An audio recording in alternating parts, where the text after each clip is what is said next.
Students बेटा अज आप करन जा रहे हैं चैप्टर 10th प्रकाश का परावर्तन अते अपवर्तन। यदि एक अद्धी मैं वीडियो बनाई पई है।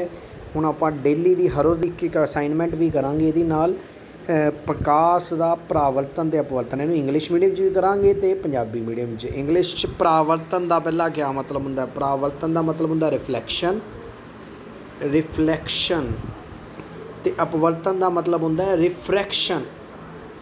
ठीक है जी, ये दोनों के विच आपां डिटेल च जानकारी पहला सब तो पहला हुंदा प्रकाश की हुंदा। प्रकाश या लाइट की हुंदी है वो चीज़ वो लाइट बिजल चुंबकी स्पैक्ट्रम का वो हिस्सा है जिन्हों आपां अख के द्वारा देख सकते हैं।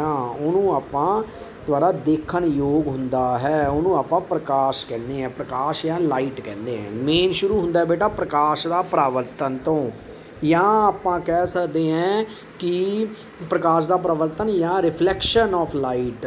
जदों प्रकाश की किरण जिमें आ देखो आ अपने को समतल दर्पण है, प्रकाश की किरण इधरों आई जे टकरा के उसे माध्यम च वापस चले जाए। इतने दो माध्यम ने, एक तो इधरला हवा, एक आ गिलास है इधरला। जे तो प्रकाश की किरण टकरा के उसे माध्यम विच वापस मुड़ जाते तो उसनूं कहने आपां प्रकाश का परावर्तन रिफ्लैक्शन।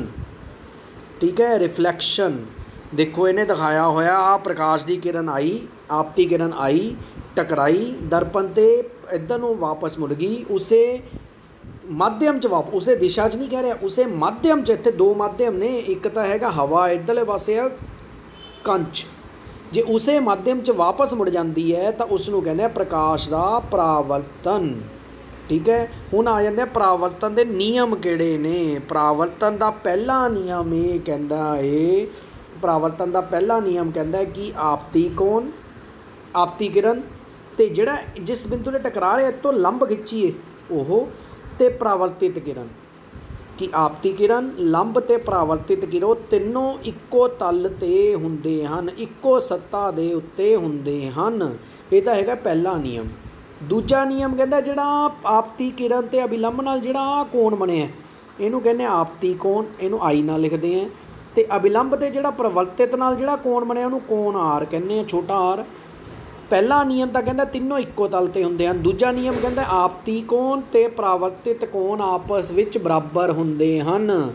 ये दोनों आपस की हुंदे ने बराबर हुंदे हन। इहनूं परावर्तन दे दो नियम कहंदे हन। परावर्तन का पहला नियम की होया कि आपती किरण लंब ते परावर्तित किरण तीनों इक्को तल ते हुंदे हन। दूजा नियम ये कहता है कि आपती कोण ते परावर्तित कोण हमेशा आपस विच बराबर हुंदा है। ये तो हो गया परावर्तन के दो नियम। उस तो बाद दर्पण कई तरह के होंगे ने। दर्पण या आप कहने मिरर कई तरह के होंगे ने। एक तो होंगे समतल दर्पण या प्लेन मिरर कह दें बेटा।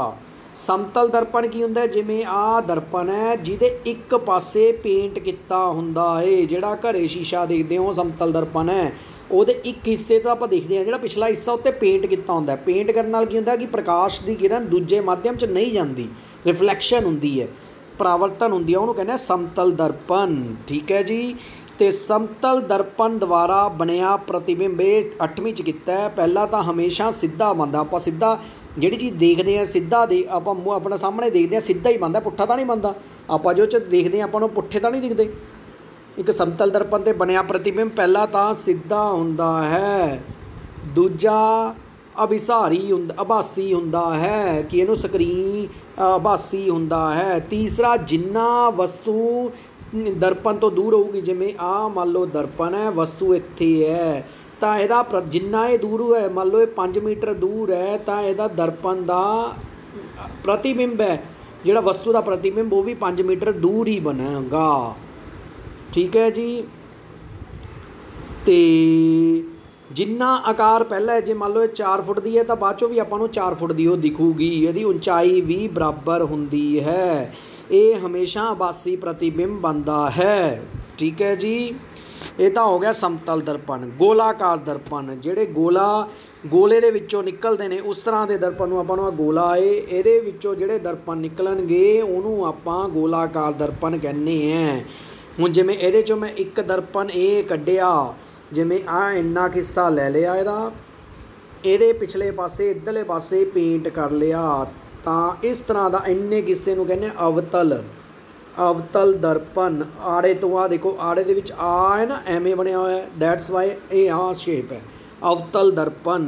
ठीक है जी। ਇਹਦਾ पहला जिसकी परावर्तक सत्ता बाहर वाल नूं हुंदी अंदर वाल नूं हुंदी है, देखो परावर्तक सत्ता अंदर नूं है, बाहरले पासे दा पेंट होया है, इहनूं कहने अवतल दर्पण। एक हुंदा उत्तल दर्पण, जिवें आपां ने आ गोला ले लिया।